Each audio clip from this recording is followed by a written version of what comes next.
Well, the last record, Hertzville, we went to Yass in down southern New South Wales, and it was kind of just a logical point between Sydney and where we had to pick up the gear to record, which was down on the border of Victoria.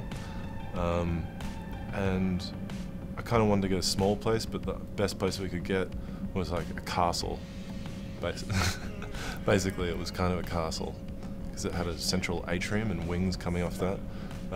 It was an imitation of a Scottish castle that the immigrants had built when they came out here.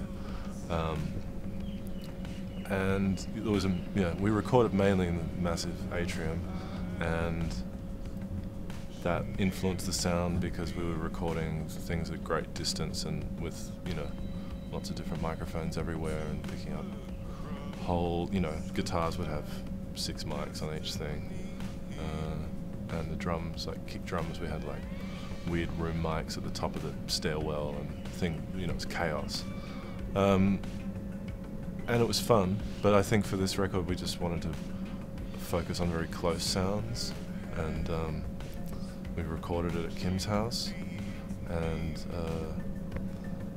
wasn't so focused on getting lost in the technicality of sound as such, and we were just focused on making a concise arrangement.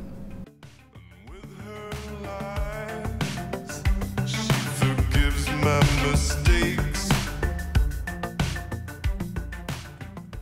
Hertzville was very like widescreen and like a surging massive sound, whereas this was very controlled and focused, and everything's like Tetrisy. Well, I guess it was something I was going towards in Hertzville.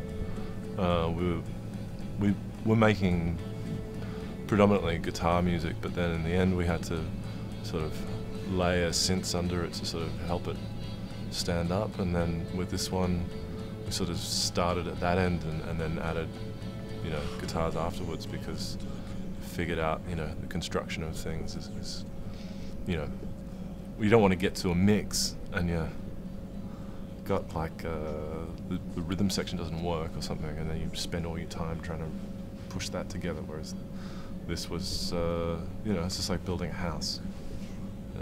You can build it in a very clumsy back to front way, and it's an interesting house to look at, but it's kind of hard to live in. This is very livable. But like, I love soul music and I love folk music, but that's never my thing that I want to do is just copy that. It's always sort of twisted and a bit deconstructed, or coming at it from a modern angle. I'm not into making retro music. I don't think that the 80s is like a thing that I'm going for. I think that the new record's really modern, and we're trying to make something that sounds like it was made now. We're using instruments from now and trying to make something new. Feeling the effects under magnesium moon.